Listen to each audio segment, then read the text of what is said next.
안녕하세요. 마틸다입니다. 오늘도 이어서 이영숙 베드로 수녀님의 호스피스 돌봄 이야기 책 내 가슴에 살아있는 선물 읽어드리겠습니다. 책과 저자 소개가 궁금하신 분은 동영상 아래를 참고하세요. 그럼 지금부터 시작합니다. 62에서 1살로 수녀님 안녕하십니까? 저는 유교입니다. 교육감 출신의 형제님은 내가 병실을 방문할 때면 늘 점잖게 인사를 하셨다. 그러나 수녀인 내가 전교를 할까 봐서 늘 본인은 유교를 믿는다며 잊지 않고 한마디를 덧붙이셨다. 형제님은 8남매 중 둘째지만 교육감을 지냈고 집안에서는 기둥 역할을 하신 분이셨다. 8남매 중 셋째만이 천주교 신자였는데 셋째 동생인 베드로 형제님께서는 내게 특별히 병실을 방문해 형을 위해 기도해달라고 부탁을 했었다. 나는 아침 저녁으로 형제님에게 기도를 해주러 병실에 들렀다. 거부를 할 수도 있었을 텐데 워낙 점잖고 예의 바른 형제님은 내가 방문했을 때 무안하지 않게 나를 대해 주셨다. 그래도 여지없이 종교에 관해서는 선을 긋는 모습이셨다. 네, 교육감님, 우리 조상들은 유교가 맞습니다. 천주교 신자들도 유교였다가 다 천주교로 돌린 겁니다. 그럼 원래 유교였으면서 왜 예수 믿는 사람들은 조상의 뜻을 받들지도 않고 제사도 안 지내고 상놈들이 하는 짓만 하는 겁니까? 아, 뭔가 잘못 알고 계신 것 같습니다. 우리 천주교는요. 하며 형제님께 설명을 드리려고 하는데 갑자기 다른 환자분이 위독하다면서 나를 찾았다.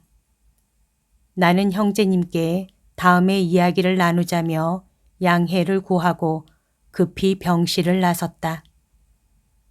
나의 그런 모습에 형제님은 적잖이 궁금증이 생긴 듯 보였다.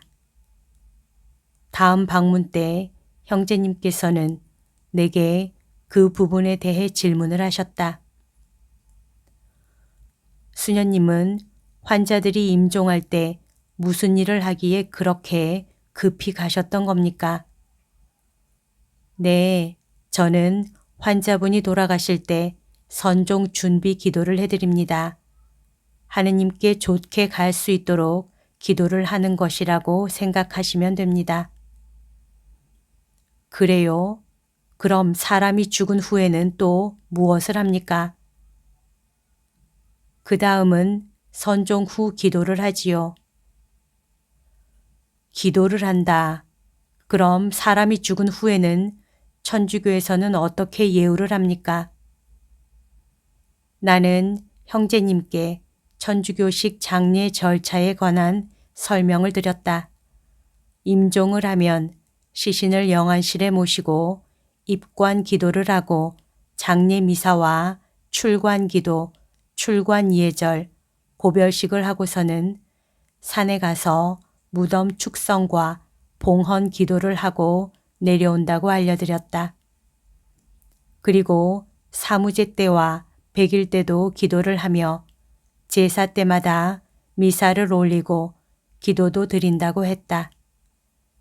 나의 설명에 형제님은 조금 의외라는 듯한 표정을 지으셨다. 그럼 유교처럼 제사를 지낸다는 얘기입니까?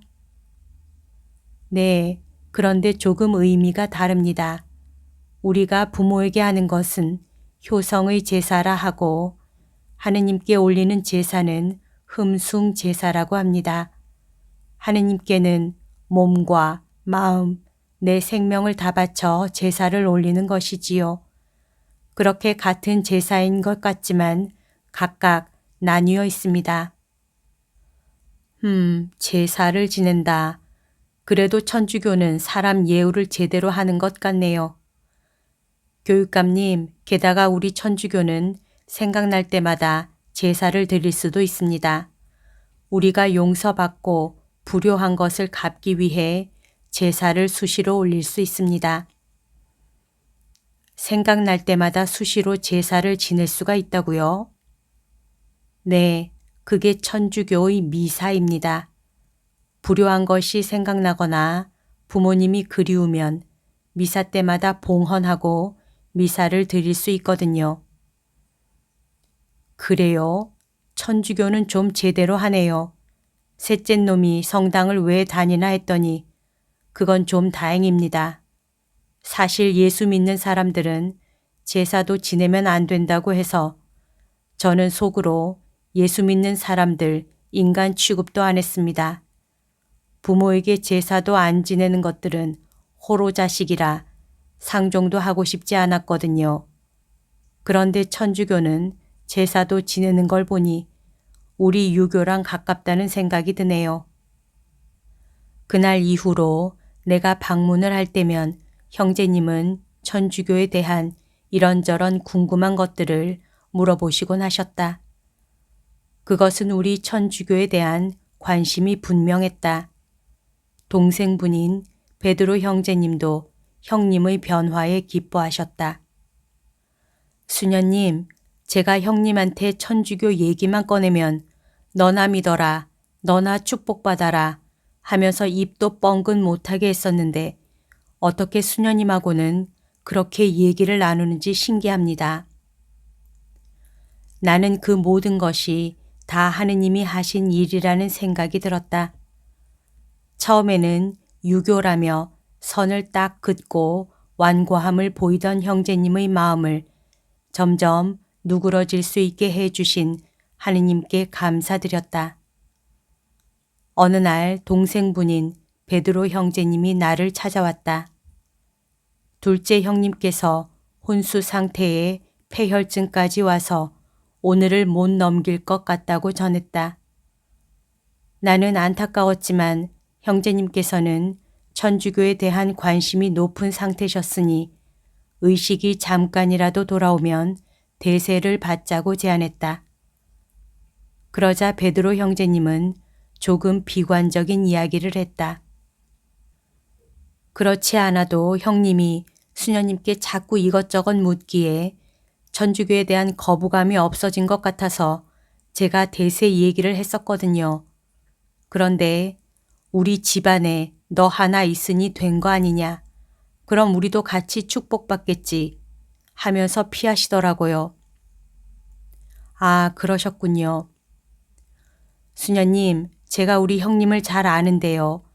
임종 전에는 절대 대세는 안 받을 분이세요. 그래서 말인데요. 형님이 의식이 없으실 때 조건부 대세를 주실 수는 없을까요? 네. 수녀님, 제가 형님을 위해서 열심히 연도하고 미사 올리겠습니다. 조건 대세만 좀 주십시오. 우리 형님은 착하게 살아서 하느님께서 지옥은 절대 안 보내실 겁니다. 비록 우리 형님이 믿지는 않았지만 착하게 살았으니 대세만이라도 주십시오. 제가 기도하겠습니다. 결국 나는 동생분인 베드로 형제님의 간곡한 부탁에 조건부 대세를 드리기로 했다. 팔남매가 형제님의 임종을 지키기 위해 모두 모여 있었고 내가 갔을 때는 형제님의 의식이 희미해질 때였다. 나는 형제님 곁으로 다가갔다. 교육감님, 많이 힘드시죠? 내 말에 형제님은 나를 좀 아는 척하는 눈빛을 보내시더니 이내 숨을 몰아 쉬셨다. 의식은 점점 사라져갔고 숨이 끊기기 직전이라는 느낌이 들었다. 베드로 형제님은 내게 빨리 대세를 드려달라고 재촉하며 눈치를 주었다. 그러고는 남은 형제들에게 동의를 구했다. 둘째 형님 좋은 데 가시게 우리 기도합시다. 마지막이니까 수녀님이 기도해 주러 오신 겁니다. 그러니 다 같이 마음 모아 기도합시다.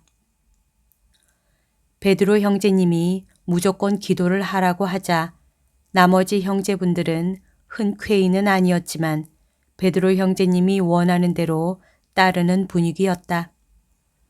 나는 신자가 아닌 가족분들도 이 시간만은 마음을 열고 기도하기를 바랐다. 그래서 대세를 주기 전에 부탁을 드렸다. 사람은 누구나 죽습니다. 이 세상 모든 생명, 날짐승, 풀벌레도 모두 죽습니다. 죽는 것은 시간 차이일 뿐이지 지금 교육감님의 모습은 모두 우리의 모습일 것입니다. 이 병원은 수녀들이 운영하는 병원이라 돌아가시는 분들을 위해 기도를 해드리고 있습니다. 저는 천주교 신자이니 제가 우리 병원의 환자였던 교육감님을 대우해 드리는 마음으로 기도를 해드리겠습니다. 그러니 거부감 갖지 마시고 함께 형제님을 위해 기도하셨으면 좋겠습니다. 이어서 가족들에게 대세에 대한 설명을 해드렸다. 우리 천주교는 정식 세례가 있고 비상 세례가 있는데 지금 제가 드리는 건 비상 세례입니다. 세례라는 것은 영혼 육신을 거룩하게 하는 축복을 받는 것입니다. 저는 지금 성부, 성자, 성령의 이름으로 축복의 기도를 해드리려고 합니다. 비신자인 가족들도 세례가 축복을 주기 위한 의식이라고 하니 쉽게 받아들이는 눈치였다. 축복을 준다는데 거부할 이유는 없다는 분위기였다. 축복을 받기 위해서는 먼저 우리가 반성을 해야 합니다. 교육감님을 깨끗하고 거룩하게 하느님께 돌려보내드리기 위해 우리 마음도 깨끗한 마음이어야 합니다. 그러니 우리 모두 깨끗한 마음을 가지도록 기도를 합시다. 이 기도는 생각과 말과 행위 중에 형님께 잘못한 것은 용서를 청하고 하느님께 내 잘못도 같이 빌어달라고 하는 기도입니다. 그런 의도로 제가 성수를 뿌리는 것입니다. 모든 생명은 물을 먹고 살지만 또 허물도 물로 씻을 수 있습니다. 그래서 가톨릭에서는 물을 신부님들께서 대축일 때 하느님의 이름으로 축성을 합니다. 그럼 그 물은 하느님 이름으로 축복되었으니 거룩하다고 할 수 있습니다. 이런 거룩한 물을 우리는 성수라고 합니다. 성수는 구마할 때도 쓰이는데 하느님의 능력이 함께 한다는 뜻으로 믿기 때문입니다.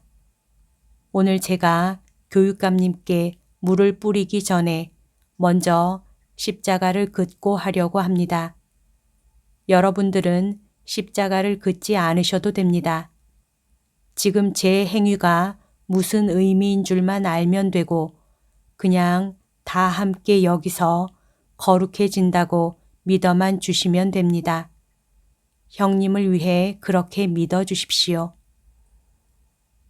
내가 최대한 가족들의 입장을 배려해서 설명을 드리니 베드로 형제님은 애 같아서 형제들에게 빨리 십자가 성호를 그으라고 호소를 했다.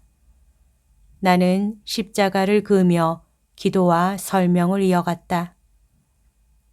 성부와 성자와 성령의 이름으로 생각과 말과 행위로 용서를 청합니다.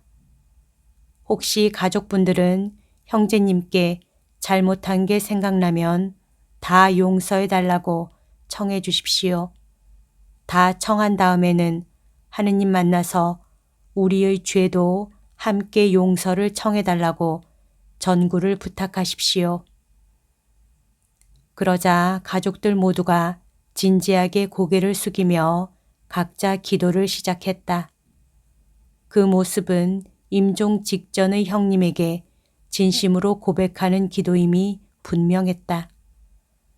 나는 성수를 뿌리며 교육감님의 죄도 모두 씻어달라고 기도드리라고 이야기했다. 이어서 고백의 기도, 신앙 고백을 위한 기도를 설명하고 사도신경을 바쳤다. 그리고 하느님의 이름으로 세례를 주면 이제부터 하느님의 아들이 되는 것이니 교육감님의 일생 잘못한 것은 모두 하느님이 거룩하게 축복해 주실 것이라고 했다. 교육감님의 세례명은 베드로 형제님이 원하신 대로 요한으로 주었다. 사도신경 후 하느님의 아들 요한으로 불릴 수 있게 해달라며 주님의 기도를 바쳤다. 가족들에게는 하느님 아버지께 요한 형제님을 아들로 받아주십사 바치는 기도라고 설명을 했다. 그리고 천상의 성모님을 우리는 어머니로 모시는 종교이니 어머니께서 도우셔서 하느님께 요한 형님을 잘 가게 도와달라고 도움을 청하는 기도를 드리겠다고 하면서 성모송을 바쳤다. 그럼 이제 세례를 드리겠습니다. 세례는 십자가 인호로 받아주는 것입니다. 이마에 물을 얹는 것은 죽음을 뜻하는 것인데 이 세상에서 지은 죄를 모두 죽이고 성령으로 다시 살아난다는 뜻입니다. 육신의 죄를 다 없애서 죽여주고 성부, 성자, 성령으로 다시 하늘나라에서 태어나는 것이라고 믿으면 됩니다. 이제 물로 세례를 주고 머리에 안수를 주면서 하느님 아들이 된 것을 감사드리는 마음에서 주님의 기도를 바칠 겁니다. 지금까지는 하느님께 세례받게 도와달라고 준비하기 위해 주님의 기도를 바쳤다면 이제는 하느님의 아들이 된 요한 형제님을 대신해 우리가 하느님 아버지라고 불러드리기 위해 주님의 기도문과 성모송을 바칠 것입니다. 그러면 요한 형제님께서 아버지라고 부르며 하느님께 가시는 겁니다. 그러니 나머지 가족분들은 저희가 바치는 기도를 들으면서 마음으로 함께 바치세요. 나와 베드로 형제님 그리고 봉사자 2명이 함께 큰 소리로 주님의 기도를 바치기 시작했다. 가족들도 처음과는 달리 점점 숙연해지는 모습이었다. 그리고 이어서 성모송까지 바쳤다. 은총이 가득하신 마리아님 기뻐하소서. 주님께서 함께 계시니 여인 중에. 그런데 갑자기 의식이 없던 요한 형제님께서 깨어나셨다. 나와 베드로 형제님은 너무 놀란 나머지 속마음이 툭 튀어나와 버렸다. 아이고, 형님 깨어나면 안 되는데 우리 형님 죽어야지 세례받는데 어떡해요 수녀님. 그러니까요. 지금 깨어나시면 안 되는데 세례 아직 안 끝났는데 큰일 났네. 요한 형제님 성격에 자신의 허락도 없이 대세 주는 걸 알면 야단칠 것이 뻔했고 영영 세례는 물 건너 가버리는 일이 되기 때문에 베드로 형제님과 나는 대세를 주는 과정에서 깨어나신 형제님을 두고 하지 말아야 할 말까지 내뱉고 말았다. 다행히 가족들은 기적 같은 일에 놀라서 경황이 없던 터라 베드로 형제님과 나의 대화를 듣지는 못했던 것 같다. 그런데 형제님이 눈을 뜨시더니 나를 보고 말씀하셨다. 예, 수녀님. 제가 유교에서 죽고 천주교에서 다시 살아났습니다. 숨이 거의 끊기기 직전이었고 의식이 없던 상태였기에 죽은 사람이나 다름없다고 생각했던 상황이었다. 그런데 형제님이 몸까지 일으켜 앉으시자 기적을 목도한 우리들은 놀라움을 감출 수 없었다. 너무도 간절하게 형의 대세를 원했던 베드로 형제님과 나는 오늘을 넘길 수 없다고 했던 형제님이 갑자기 깨어나시자 당황한 나머지 해서는 안 되는 말까지 내뱉는 해프닝을 벌였지만 생사의 경계에서 삶을 다시 허락해 주신 하느님께 너무나 감사드렸다. 그리고 며칠 뒤 요한 형제님이 나를 부르셨다. 수녀님, 내가 천주교로 다시 태어났으니까 이제 천주교 신자로 그 본분을 해야 하지 않겠습니까? 저를 정식으로 천주교 신자를 만들어 주십시오. 형제님은 대세 이후에 정식 세례를 받겠다면서 나에게 그 방법을 가르쳐 달라고 요청하셨다. 나는 대세는 비상 세례이니 신부님께서 정식 성사를 주셔야 한다고 했다. 그러기 위해서는 천주교 교리를 배워야 하고 기도문도 외워야 한다고 알려드렸다. 나는 먼저 교리서를 가져다 드렸다. 형제님은 그날부터 열심히 교리서를 보며 공부를 시작하셨다. 그리고 얼마 후 형제님은 천주교에서 정식 세례를 받으실 수 있게 되었다. 하루를 못 넘긴다고 했던 62, 그날로부터 천주교인으로 한 살이 되어 새롭게 태어나신 것이었다. 형제님은 건강을 되찾아 여행도 다니시고 성당도 열심히 다니시며 12년을 더 가족들 곁에서 지내셨다. 나는 생명의 주인이신 하느님께서 왜 대세를 통해 형제님을 치유해 주시고 세상에서의 삶을 더 허락하셨는지 그 뜻을 짐작할 수 있었다. 형제들 사이에서 권위가 있었던 요한 형제님은 당신이 정식 세례를 받고 나자 가족들에게 강력하게 명령하셨다. 내가 천주교 신자로 살아났으니 너희도 다 믿어라. 주일은 모두 다 성당에 가라. 오늘 들려드릴 내용은 여기까지입니다. 오늘도 하느님의 뜻 안에서 서로 사랑하는 하루 보냅시다. 사랑합니다. 축복합니다.